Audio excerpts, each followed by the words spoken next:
Hi there, everyone. My name's Dr. Sarah Gordon. I am CEO and co-founder of Satarla and also co-founder of Responsible Raw Materials. And I'm joined here today by the fantastic Jamie Strauss, who is CEO and founder of Digbee. So Jamie, first question, would you be able to give us a brief overview with regards to what is going on with regards to environment, social and governance, or ESG, within the mining sector? Well, that's a pretty sparky question right off. It's all go, isn't it? I think everybody who's probably watching this now knows what ESG is, and it's come to the mining industry in spades, from top to down, all the way down to the bottom, and big and small. But I think probably best to just to go back one step and kind of say, it's ESG it's irrelevant of the sector. Where ESG is effectively applied correctly, you tend to get the lowest risk companies. And if you get the lowest risk companies, you tend to get the higher valuations within the peer group. So if that is the case, and I guess Anglo to some extent is one example of that, having come from a very undervalued situation at the beginning of Mark Cutifani's reign to where he is now, and he's been really driving the whole sustainability approach, almost leading it within the sector. You can really see that difference in real live action. What's fascinating from I think from my perspective, talking to hundreds of mining companies and junior mining companies and senior mining companies, is there doesn't seem to be any pushback with regards to wanting to adopt ESG disclosure. We all know the industry actually has a very good platform of social license. And it's a matter of how you move it from effectively doing it to now getting it into a disclosing capability. And from my point of view, I think that's really encouraging and really exciting for the industry. But the bottom line is with ESG is that when it's done correctly, and I think it's fair to say in across all industries, one can argue that it's not necessarily being applied in the way that we're doing. I was reading an article earlier today, just highlighting the fact that ESG does not do any good for a company. I totally agree in principle in so many cases, but when it's done correctly, it's massive, and it has this huge implication on reducing risk or mitigating risk, and ultimately getting involved in strategy, ultimately therefore in terms of valuation, in terms of risk and strategy, and ultimately applying that into how the investors are then beginning to analyze and assess the company. So there's a lot going on in this space. I'm excited from the point of view of the mining industry. We've got a great platform with which to start off from. Now we just need to communicate that effectively and in a credible fashion. So what I'm hearing from you there, Jamie, is that ESG is becoming more and more normal. I mean, so it's a core part of any organization, both in terms of their activities, but also what they're disclosing to the market, to investors, etc. And that's becoming increasingly normal. But then also as well, ESG isn't just about being compliant to certain levels or certain benchmarks. It actually gives those organizations who are good at it a vast amount of opportunity or perhaps competitive advantage. Have I heard that correctly? Yeah, and I think the word compliance scares people from a long way away. You know, it's kind of a 1970s word, and I think a lot of bankers and people in the financial industry have been well versed in the world of compliance in the last 30, 40 years. This is not compliance. This is not. There are certain parts of it, like you will be needing to disclose or report your carbon emissions over the course of time, but the majority of ESG is not compliance. It's part of the management toolkit to effectively structure that company and to make sure that it's sustainable in some ways and addressing all of the key topics, of which there are 35 or so topics, to cover all of those areas and disclose that on a more transparent basis. And yes, from any industry or from any company's point of view, this is a competitive advantage. If you can effectively be seen to be disclosing effectively, credibly, across the spectrum, then there's no doubt you can be on top of the wave here and effectively be able to knock onto doors of investors, but also customers and supply chains. It's not one-sided ahead of others. I mean, that is very clear. I think we're seeing that now. So with regards to that, you mentioned disclosing effectively, transparently, accurately to that vast array of different stakeholders there. I suspect that this is where Digbee comes in. Would I be correct? Yeah, I was challenged 2-3 years ago, actually by BlackRock and Orion, to come up with a solution for the industry, because there was this huge area of conundrum of confusion, complexity. What do we disclose? How do we disclose it? There's no means of comparability. We basically went at this to try and identify and understand the underlying issues which were surrounding it, and making sure that we therefore allowed or provided something for mining companies to be able to disclose on a right size basis, and to make sure that they did it in a way that we could earn trust with society and with investors of all sorts, and to make sure that management could be rewarded for the actions that they take on the ground, to ensure that, frankly, greenwash, which is a well-used word in all the press these days, is effectively eradicated and removed as much as possible by addressing, and Sarah, you've been intricately involved in this all the way. And I mean, I'm going to flip it back to you. Do you think what we've effectively done and what we've put together effectively together, do you think we've addressed all the major concerns on the ESG spectrum?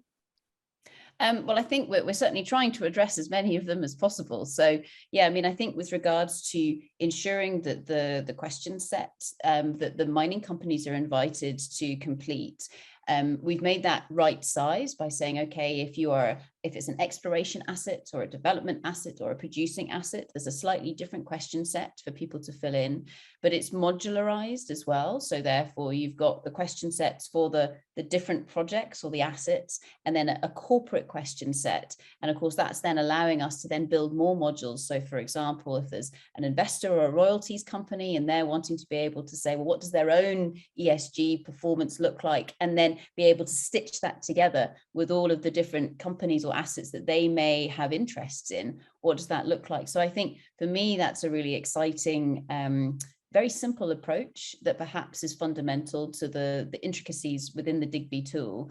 But then also within that, every single question, it looks at both the threats, but also the opportunities. So there's equal weighting against every single item that we're looking at there to say, okay, we're not just looking at where things could go really wrong. We're also looking at where things could go really well and being able to benchmark against the entirety of the world. So for example, the worst possible score is what is the worst we can plausibly imagine with regards to the world. And then the best is, okay, what could we, what's the best possible thing we can plausibly imagine? And that, I think, therefore gives even the smallest companies the roadmap through which they can then improve and make sure they've got the right foundations of ESG in place, but also as well the confidence to know that they are actually doing the right thing and looking for those opportunities, so they can then get that true valuation hopefully coming through with regards to the ESG. So I think those are two of the aspects that I really enjoy through Digbee. And it was interesting. I've been asked to talk to a development company's staff next week, and they've basically pushed back as to why does it relate to them?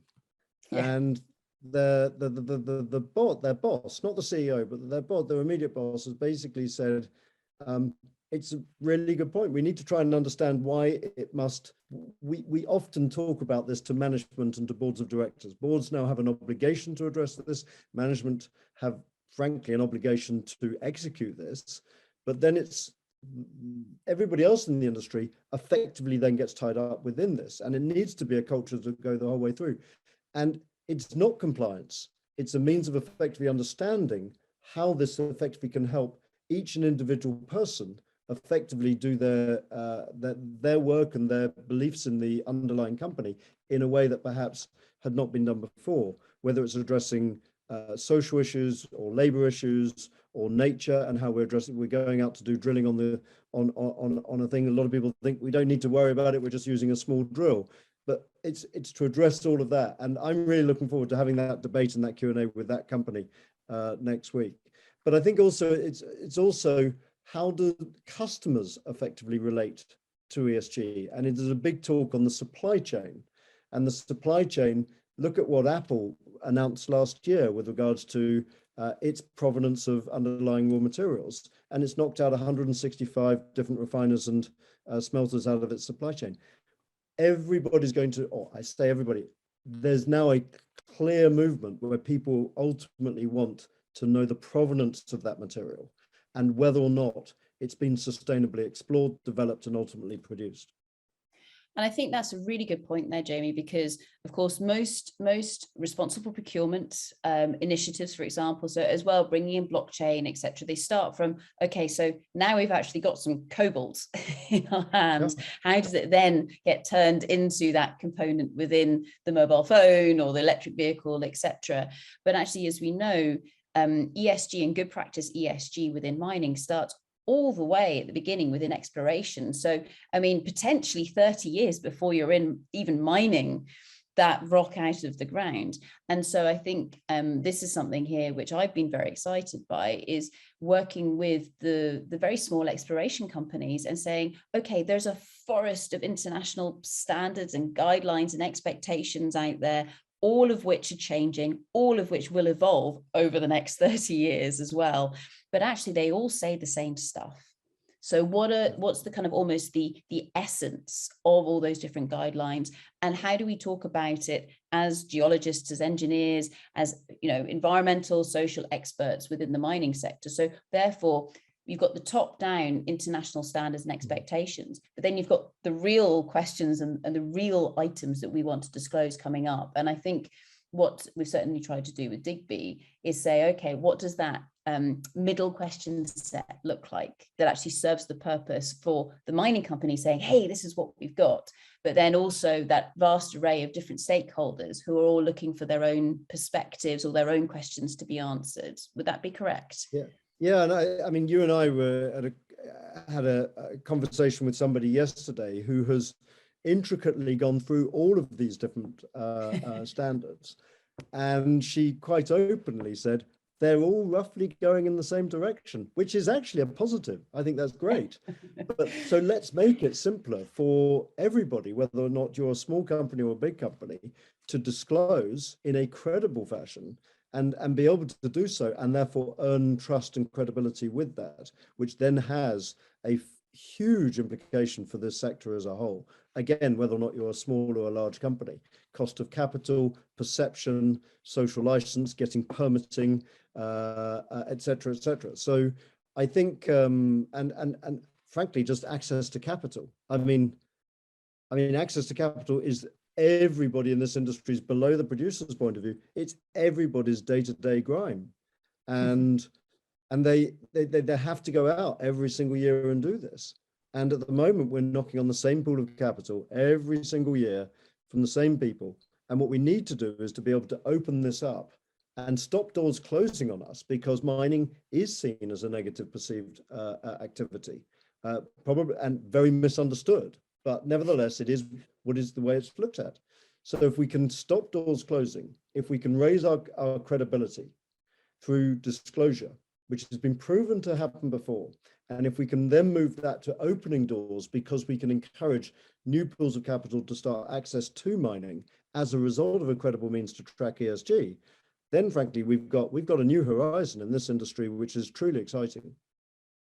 So with that then, Jamie, in terms of the benefits that capital or those investors perhaps see, I imagine that, you know, ESG is just a vital component part in order for them to be able to say, actually, we maybe not been interested in mining before, we're interested now, or perhaps we are investing in mining at the moment, and we need to be able to justify to our investors or our members that this is still the right place to be. Have you seen that kind of shift with regards to the importance or the criticality of ESG there? Yeah, in fact, I've had 2 meetings with private equity groups this week, and both of them were highlighting their wish to be able to look at their portfolio and be able to compare and contrast their portfolio against other portfolios that they're doing best practice, because that is the way that they're then going to be able to go out to foundations or other LPs with which they raise their money from, to effectively then drive this, what I call this whole new chapter of the mining industry into the future. So yes, I mean, it's real. We're seeing it today, and the next round of financing from these for these next funds within the private equity world, I suspect that will be first and foremost. At the end of the day, we've also got to go back to management of mining companies. Their first goal is strategy, and their first goal is to explore and discover for these wonderful minerals which can help drive windmills and solar and all these and electric vehicles. But ESG should not dominate that conversation. It should become part of the culture of that conversation. And it should not be 80% of the meeting, it should be 20% of the meeting. But we've got to get over the fact that we need to disclose to effectively get that done on a credible basis so that people can interrogate and engage on that where necessary. And at the moment, that has been a difficult hurdle to achieve. But I think, I'd like to think with your help, with the help of many people in this industry, the enthusiasm of many people in this industry, that the Digbee solution, which was designed to address these issues, we haven't just suddenly found ourselves in this lucky space, but it was designed to address these issues. Effectively is now beginning to have the impact that I think it was designed for. So with that, what's next? So what are some of the next sets of evolutions that we're going to see? You're trying to open a door, which I'm not sure if I can necessarily totally open. But I mean, look at the couple of the challenges which this industry still has. So I don't want to put them against each other in terms of which more priority than the other, because it depends on different parts of the space. But first of all, we are going to launch quite soon a solution for the royalty industry, and alongside that, a solution also actually for the specialist investors to be able to disclose their own ESG to their LPs, which will allow credibility, trust, and hopefully engagement and encouragement to come through. And the royalty industry has for some time been challenged with regards to it doesn't have a means to credibly disclose its total ESG footprint. It can do its air miles, and that's all very straightforward, but what it can't do is its total ESG footprint. And so we're going to launch that, and that's quite exciting, and there'll be more from that in April. But I think the other big challenge, which affects the whole industry, some more directly now than, shall we say, that it certainly affects the larger caps more in a direct way than it does maybe the smaller companies. But it's a waterfall effect. Basically, this is the ratings agencies' approach to how they rate mining companies and the subset of mining companies. And this needs to be addressed. There's a lack of alignment with regards to how they do it. They're using algorithms which are either reading inaccurate, out of date information, which ultimately is leading to scores which are definitely not consistent across the sector, which I think is the main problem. But I think it's also fair to say there's a bias towards negativity in mining, which is probably not helped by the industry itself, having not promoted itself away from coal, shall we say. There's a great difference, as we all know on this conversation, between coal, and perhaps you put asbestos within that, and looking for nickel or cobalt or lithium or whatever else it happens to be. So we've got to do a better job at differentiating that. We've got to do a better job of differentiating the good players and the bad players, but we've also got to do a better job of getting better quality data to the ratings agencies so that they can then have a more consistent approach and probably a better understanding of mining in order to address that. So that's a big problem. it's a very big problem. It's a big challenge, but I think we've certainly got the basics of how we might be able to play a part in trying to address that. So I guess it's, let's spin it and say it's a big opportunity, both for the ratings organizations, because then they might be able to get more consistent ratings coming through, and we won't have that divergence of one ratings organization saying company A is really good, and then another ratings organization says, no, they're really bad. Because of course, then the ratings organizations lose trust, perhaps, with regards to everybody that's looking at them, but then also the mining companies themselves. So we know that the mining companies are being more accurately represented. And then, of course, the investors, because the investors make good use, and of course, everybody else, of those ratings that are coming through there. So better quality data being able to be provided is, of course, one of those levers that needs to be pulled in order to be able to help this situation. So with that, Jamie, any final words you would like to share with everybody before we wrap up?